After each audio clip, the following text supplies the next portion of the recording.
Saber Direito desta semana é de Direito Administrativo. A professora convidada, Paula Freire, fala sobre corrupção.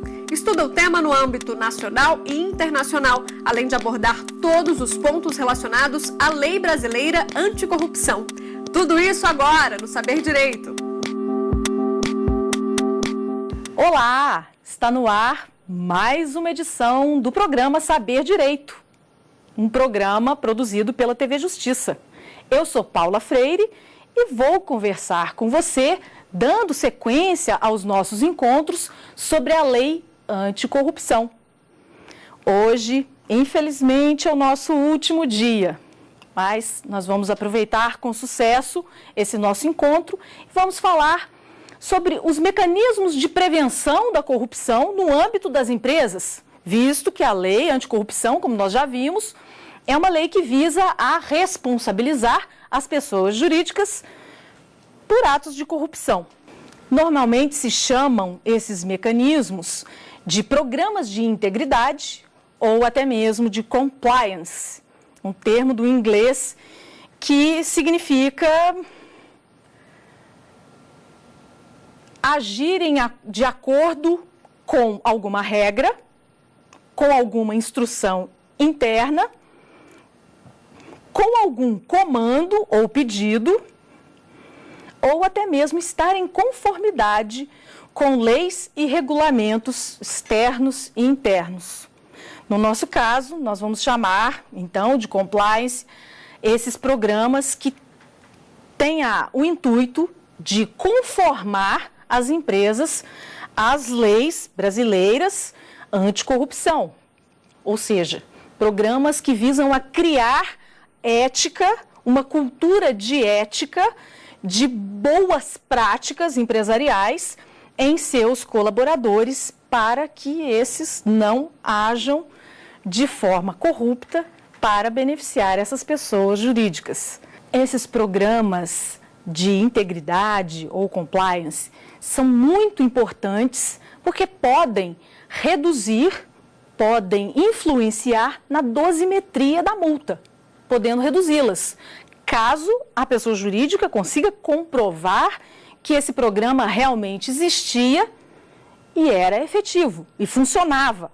Nos processos de responsabilização, esses programas de integridade serão naturalmente analisados, serão avaliados. Para quê? Para que se possa saber o quão efetivo esses programas eram, o quanto eles poderiam ter impedido o ato de corrupção, ou seja, eles vão isentar mais, quanto mais efetivos forem, mais eles podem isentar a pessoa jurídica de uma responsabilização administrativa. Naturalmente que essas comissões de processos administrativos de responsabilização, elas devem criar parâmetros para avaliar os programas de integridade e também utilizar essa avaliação para fazer a dosimetria da pena, da sanção, melhor dizendo. Os programas de integração podem e devem, inclusive, ser avaliados para fins dos acordos de leniência. Ou seja, se a empresa se propõe a colaborar, a pessoa jurídica, a gente fala sempre empresa porque grande parte delas é empresa, mas não necessariamente, qualquer pessoa jurídica. Se essa pessoa jurídica realmente demonstra interesse em colaborar com a apuração dos fatos e, além disso, consegue demonstrar que tinha uma política corporativa, uma política de governança voltada para a ética, para a criação de uma cultura de comportamentos éticos para os seus colaboradores, aí sim ela poderá ter a sua multa reduzida. Lembrando que, claro, que isso não vai isentá-la de ressarcir os cofres públicos do prejuízo causado. Essas comissões de processos administrativos de responsabilização, naturalmente, vão elaborar um relatório de avaliação desses programas de integridade, para que se possa, então, utilizá-los nessas circunstâncias que eu acabo de comentar com vocês. O programa de integridade é um conjunto de mecanismos internos, ou seja, eles devem nascer na alta administração da empresa, ou seja, as pessoas-chave, as pessoas responsáveis pelos rumos daquela organização devem elaborar esse programa de integridade, que é um plano estratégico, na verdade. É um plano estratégico para que as empresas possam, de forma eficaz, demonstrando bons resultados, educar os seus colaboradores para a ética e as boas práticas empresariais. E para que eles possam também agir em consonância, em conformidade à lei anticorrupção. Mas não só a lei anticorrupção, é claro, a qualquer outra lei que trate desse tema da integridade em relação ao poder público. Essa integridade no relacionamento com o ente público, principalmente no que diz respeito às licitações e aos contratos firmados entre essas empresas privadas e o poder público. Esses programas, claro, visam uma mudança na cultura organizacional, ou seja, na forma de se relacionar os colaboradores entre si, na forma da sociabilidade, das relações sociais e laborais entre a alta administração e os outros demais escalões da organização. E exatamente essa mudança de cultura organizacional, ela tem por objetivo prevenir a ocorrência de atos lesivos à administração pública nacional ou estrangeira. Então, vejam só que é uma educação transnacional. E também visa a detectar possíveis ou eventuais atos lesivos à administração nacional ou estrangeira e sanar esses problemas. Punir os responsáveis da forma mais adequada possível. Não importa o nome que se dê a esse programa de integridade. O que os avaliadores desses programas, na verdade, precisam auferir, precisam verificar, é se esses mecanismos internos, criados pela alta administração das empresas, eles realmente são utilizados para esses fins, para exatamente os fins a que se destinam, quais sejam a prevenção de atos de corrupção e a detecção e punição, correção desses eventuais atos de corrupção.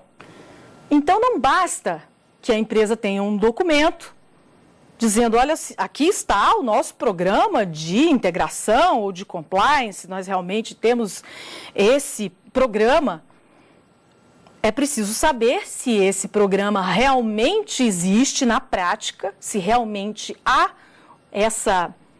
esse treinamento dos funcionários, dos colaboradores dessa empresa, nesse sentido, ou seja, há um treinamento para a prevenção desses atos de corrupção. Há realmente, por parte da pessoa jurídica, em geral empresa, como já disse, um repúdio a essas ações, a esses atos de corrupção. Há quem diferencie compliance de programas de integridade. Para esses autores, a grande maioria considera esses dois termos sinônimos. Nós vamos dar preferência, naturalmente, ao termo na nossa língua vernácula, português, que é programa de integração. Eventualmente, vamos utilizar essa expressão inglesa, compliance. Mas para esses autores que fazem essa diferenciação entre programa de compliance e integração, o programa de compliance, em geral, ele consiste em mecanismos internos para garantir a conformidade dessa pessoa jurídica com as leis nacionais e estrangeiras de combate à corrupção. Então, é algo mais amplo, seria. Inclusive, poderíamos pensar em leis de boas práticas em geral, inclusive práticas ambientais, trabalhistas, ou seja, aquilo que tanto se propaga nas empresas, chamada de responsabilidade social. Já os programas de integridade seriam mecanismos internos também das empresas, mas para garantir a sua conformidade especificamente com a lei anticorrupção. Então, não seria tão abrangente quanto o compliance, seria só no que diz respeito à nossa lei anticorrupção. E a avaliação desses programas, como que deve se dar? Na verdade, o objetivo da avaliação é exatamente verificar em quanto se pode atenuar a multa, a condenação dessa pessoa jurídica em casos de condenação por atos de corrupção. Então, é uma subtração, o que pode acontecer? A depender da eficácia, quer dizer, se essa pessoa jurídica consegue demonstrar uma consistência nos seus programas de integração, uma eficácia nesses programas de integração, ela poderá ter uma subtração de 1 a 4% sobre o faturamento bruto da empresa, ou, se o programa for meramente pro forma, meramente formal, ou seja, só existe um documento lá, mas ninguém bota em prática. Há alguns casos em que se pede para o gestor, pergunta se há um programa de integridade? Sim, existe. E como é que eu posso ter acesso a ele? Às vezes o próprio colaborador quer ter acesso a esses documentos que vão, naturalmente, disciplinar e determinar quais as condutas a empresa repudia ou não. E muitas vezes esses documentos são sigilosos. Então, vejam só, há um paradoxo total. Como que se pode educar os colaboradores se o programa é sigiloso? Só fica no âmbito da alta cúpula, da alta administração da empresa. Então, quer dizer que esse programa é meramente formal, ele não é aplicado, ele não é efetivo. Nesse caso, não vai haver subtração nenhuma no valor dessa multa. Vai ter que pagar integralmente, como foi, conforme a condenação. Esses programas de integração também podem estabelecer um sistema de incentivos, ou seja, pode haver a valorização dos esforços da pessoa jurídica para criar ou manter uma cultura de integridade, uma cultura de boas práticas na gestão da própria empresa e no próprio comportamento dos seus colaboradores em relação à administração pública. Nas defesas, em processos administrativos, esses programas de integridade são apresentados na forma de um relatório de perfil.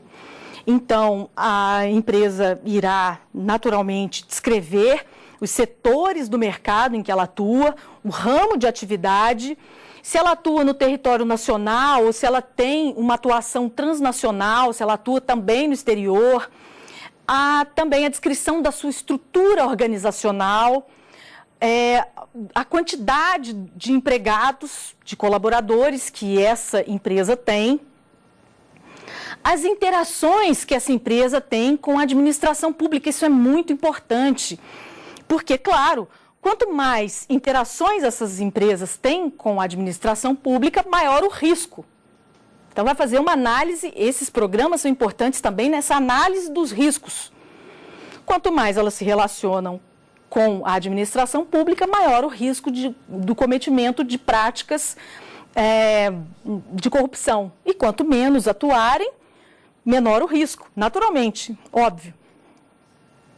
Também é preciso haver uma descrição das participações societárias dessa empresa, se ela participa em outras, se ela tem partes societárias em outras pessoas jurídicas, em outras empresas.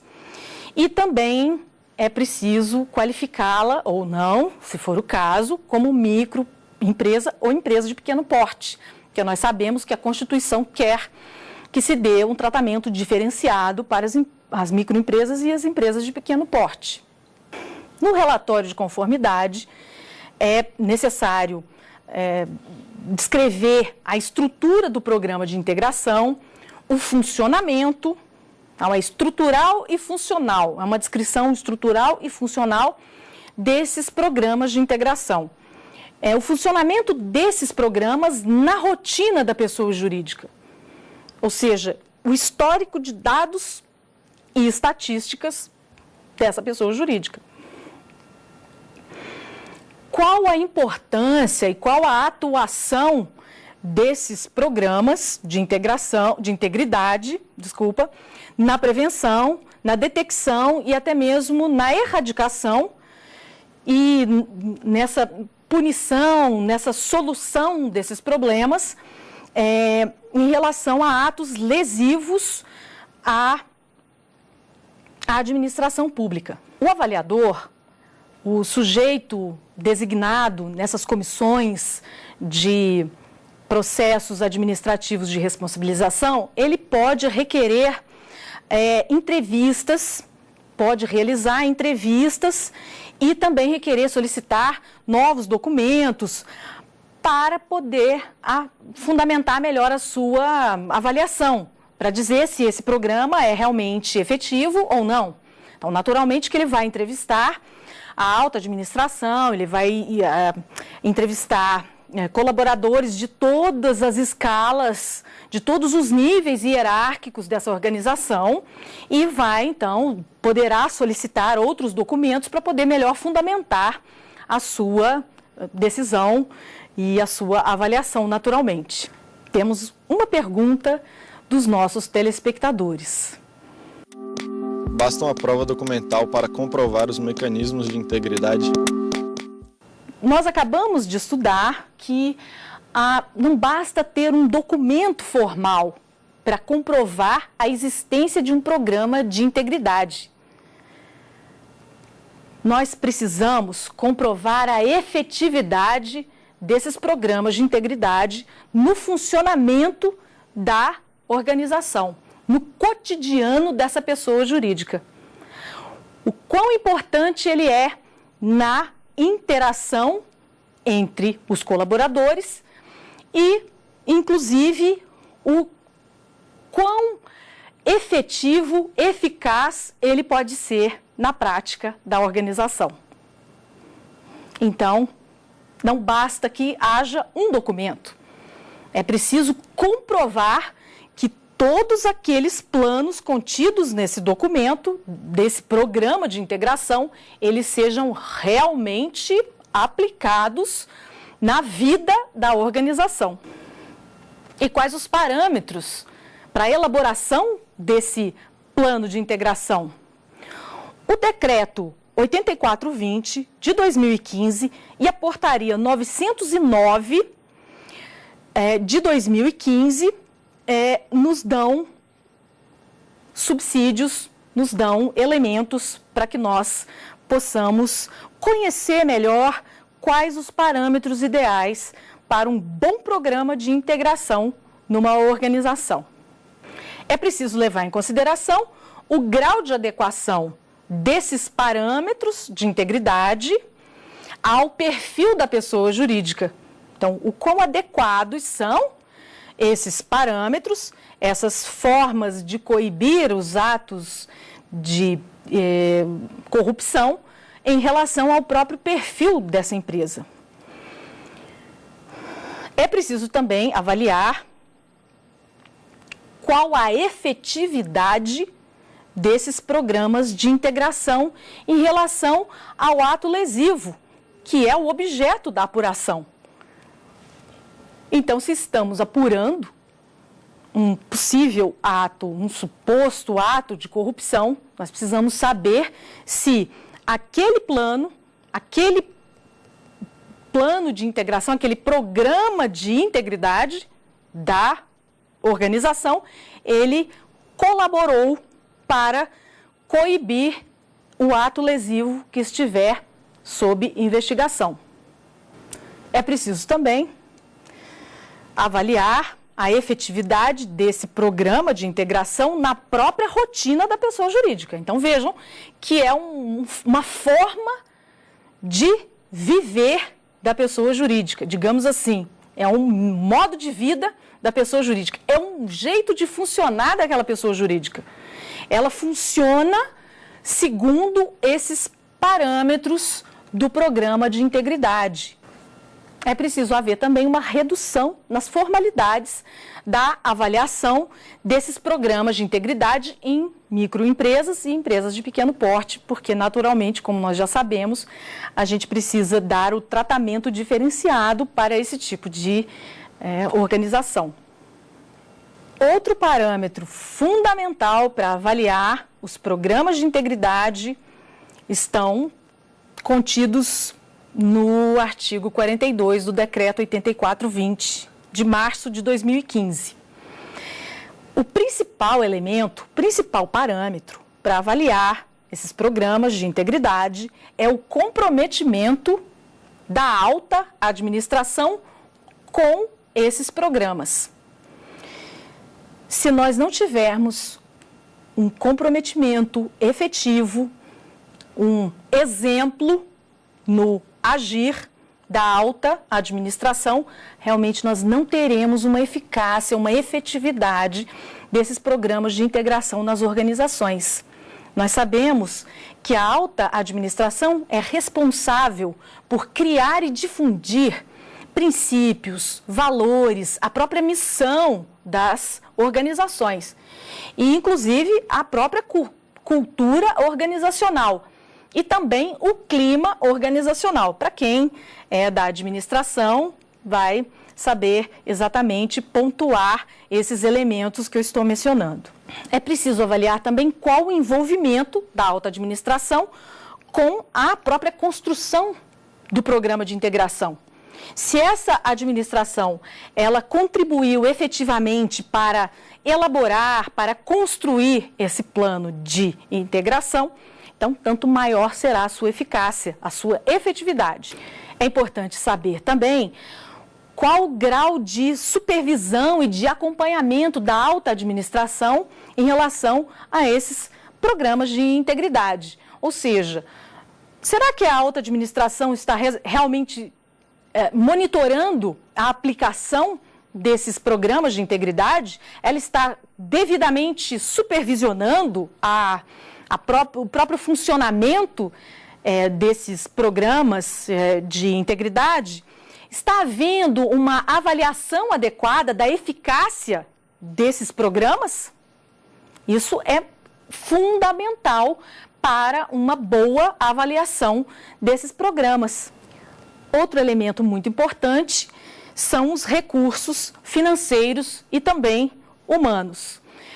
Ou seja, o quanto essa empresa investe nesses programas de integridade. É preciso demonstrar que essa empresa, ela realmente investe, ela gasta tempo, dinheiro e pessoa, entre aspas, pessoas, né? Ou seja, o que eu quero dizer com pessoas se valer dos recursos humanos, se valer do conhecimento das pessoas para treinar os demais colaboradores. Então, se ela gasta tempo, treinamento e investimentos financeiros, tanto maior será uma avaliação, tanto mais positiva será a avaliação dos seus programas de integridade. É preciso também haver uma boa comunicação organizacional. Claro, qualquer programa instituído por uma organização, para que ele funcione com efetividade, é preciso ter canais de comunicação eficientes. Ou seja, o colaborador, ele precisa saber exatamente o que se espera dele para que ele possa realmente cumprir. É preciso haver, então, padrões de conduta muito bem definidos e, é claro, políticas de controle e de avaliação desses padrões, ou seja, se esses padrões estão realmente sendo implementados na prática. Não adianta afixar cartazes pelo estabelecimento, pelo ambiente empresarial e não haver uma efetiva comunicação, uma avaliação adequada desses mecanismos, um treinamento adequado, satisfatório dos colaboradores. É importante, quando nós falamos em treinamento, é importante salientar que a aplicação desses programas, desses treinamentos aos colaboradores, eles devem ser feitos de maneira geral, global, em todo o quadro de colaboradores. O que eu quero dizer com isso? Independentemente do cargo, da função ou do nível hierárquico desse colaborador, ele precisa ser treinado, ele precisa ser avaliado no que diz respeito às práticas, aos códigos de condutas instituídos por esse programa de integridade. É claro que ter um documento formal é muito importante, salientando a pergunta feita anteriormente pelo colega estudioso do direito. É claro que um documento é fundamental, mas é muito mais importante que haja um diálogo, além de haver a difusão do próprio documento em si para os colaboradores, é importante que haja um diálogo, uma comunicação efetiva com os colaboradores. E essa comunicação, esse diálogo deve ser feito em linguagem clara e perfeitamente compreensível. Ou seja, o colaborador deve compreender exatamente o que significa cada determinação desse programa de integridade. Claro, então, que para que haja uma avaliação positiva desse programa de integridade, é preciso demonstrar que houve treinamento e que houve uma comunicação efetiva em todos os níveis hierárquicos da organização. E que esse programa de integridade, ele é fruto de um planejamento estratégico dessa organização. Exatamente por isso, por ser o fruto de um planejamento estratégico, ele prevê estratégias e métodos, meios de conseguir essa efetiva, ou seja, de alcançar essa efetiva integridade, ou seja, essa efetiva prevenção contra atos de corrupção. E também é preciso demonstrar o monitoramento, como nós já dissemos, ou seja, um acompanhamento e também uma avaliação para possíveis correções na implementação desses programas de integridade. É bom salientar que não existe um momento único na implementação desses programas de integridade ou períodos determinados, períodos pontuais durante o ano em que se fazem treinamentos. Na verdade, esses valores, essa cultura, elas têm que estar presentes o tempo todo nas práticas dos gestores. Por isso, nós bem salientamos que é fundamental uma adesão da alta administração, e não só uma adesão, mas inclusive um exemplo, uma prática dessa alta administração de todos os parâmetros éticos desse programa de integridade. Então, ela deve participar na elaboração desse programa de integridade e deve, inclusive, praticá-las o tempo todo. Então, meus caros, não se pode pensar em efetividade de um programa de integração que faz treinamentos com seus colaboradores uma vez por ano, 2, 3. Na verdade, o que é necessário é o incentivo e a efetiva implementação e o efetivo fomento dessa cultura organizacional, voltado voltados, todo esse treinamento, toda essa cultura, todo esse incentivo, tudo isso voltado para quê? Para as boas práticas. No nosso caso, para a prevenção de atos de corrupção. É preciso, portanto, que haja controles e que haja também uma série de aprimoramentos nessas condutas organizacionais.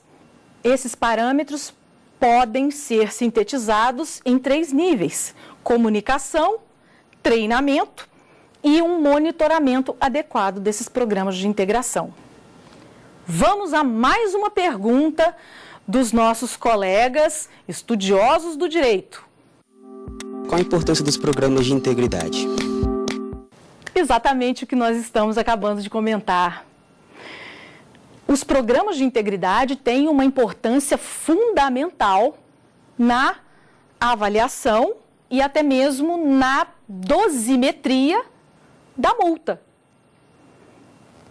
Esses programas podem reduzir a multa cabível às pessoas jurídicas que praticaram, por intermédio dos seus colaboradores, dos seus agentes, atos de corrupção. Além do mais, se esses programas reduzem as práticas ou tendem a reduzir as práticas de corrupção, ele tem uma outra importância, além dessa, que é um benefício para a pessoa jurídica, no caso de ser condenada ao pagamento de uma multa. Qual seja, ele contribui para a cidadania, para o real exercício da cidadania. Porque se ele reduz práticas de corrupção, é claro que todo o país ganha. E se naturalmente ele aumenta essa consciência para as boas práticas, para condutas íntegras, naturalmente ele está contribuindo para reduzir a cultura da corrupção e então edificar e consolidar a cidadania no Brasil. É preciso fiscalizar e monitorar esses mecanismos, esses programas de integração durante os processos licitatórios, durante também, claro, a execução dos contratos frutos desses processos licitatórios. Contratos firmados com os entes públicos, com as pessoas governamentais, com as pessoas da administração pública. É preciso avaliar também em qualquer interação dessa pessoa jurídica com o setor público. Importação e exportação, por exemplo, seria uma boa ilustração dessas interações.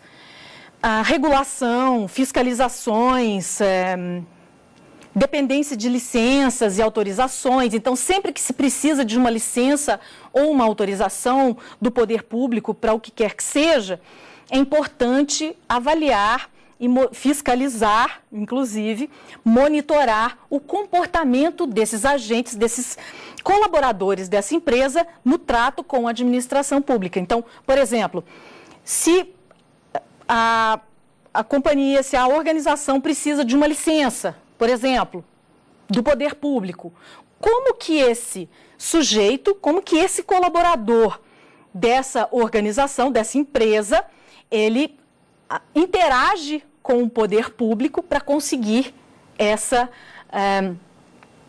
autorização ou essa licença, por exemplo? Será que ele se vale de meios escusos para conseguir essa autorização ou essa licença? Será que ele tenta, entre aspas, comprar essa licença? Isso é fundamental para monitorar e para avaliar a efetividade desses mecanismos.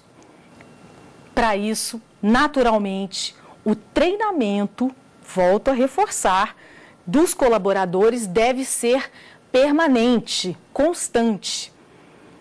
Então, normalmente, quando se fala em treinamentos periódicos, naturalmente, o avaliador desse programa de integridade, que está analisando esse programa para fins de mitigar ou não, reduzir ou não essa multa, por exemplo, ele vai ficar bastante desconfiado, não vai se convencer. a entidade, as instâncias, na verdade, organizacionais, né, que são responsáveis pela aplicação, pela implementação dos programas de integridade e também pela fiscalização do seu cumprimento, do seu ideal, do seu adequado cumprimento. Ela deve coordenar e também analisar os riscos. Então, ela deve monitorar esses riscos, analisá-los, deve também criar regras e controles. Então, claro, se o sujeito agir mal, ou seja, se o colaborador não seguir essas orientações dos programas de integridade, ele deve saber que vai sofrer uma sanção. Essa instância organizacional também deverá planejar e executar as estratégias de comunicação e de treinamento, porque nós vimos que a comunicação deve ser clara e o treinamento deve ser permanente e efetivo, claro. Deve haver uma independência dessa instância, ou seja, ela deve atuar com uma certa autonomia dentro da organização para não sofrer pressões. Deve também disponibilizar recursos para todas essas boas práticas e também deve se proteger contra punições arbitrárias. Um dos temas mais importantes é a criação dos canais de denúncia e medidas disciplinares. Isso significa que a organização ela deve criar e manter um bom canal de comunicação para possíveis denúncias de práticas corruptas. E também deverá ter mecanismos eficientes para punir eventuais condutas de corrupção. E esses canais de comunicação, de canais de denúncia, devem ter um acesso fácil por qualquer colaborador ou qualquer pessoa, mesmo que seja estranha à organização. Inclusive, a possibilidade de denúncias anônimas, como nós já comentamos em um dos nossos encontros passados. Deve ter também uma política de proibição de retaliações. Então, quem denuncia um ato de corrupção praticado por algum agente da organização deve ser extremamente valorizado, porque ele está pensando na integridade dessa pessoa jurídica e, consequentemente, na sua proteção contra possíveis punições do poder público. Logicamente, então, é claro que, dessa forma, responsabilizando a pessoa jurídica, que é algo totalmente novo no nosso ordenamento jurídico, então criam-se mecanismos de imperiosidade de boas condutas por parte das empresas, ou seja, cria uma necessidade imperiosa para os gestores de grandes organizações, grandes ou pequenas, não importa, pode ser uma pequena empresa, uma empresa de pequeno porte, enfim, pode ser uma grande companhia. Isso vai gerar uma necessidade imperiosa nos gestores de criar mecanismos de coibição de práticas de corrupção. Então, aí, é uma forma inteligente que o legislador escolheu para mudar essa cultura da corrupção no Brasil e, então, colaborar, contribuir para a construção de uma efetiva cidadania. Esses canais de denúncia também devem ter procedimentos para a apuração devida dessas denúncias e também devem existir mecanismos, medidas disciplinares eficazes para coibir práticas de corrupção pelos colaboradores. E para isso, para tanto, é muito importante que haja uma boa comunicação organizacional.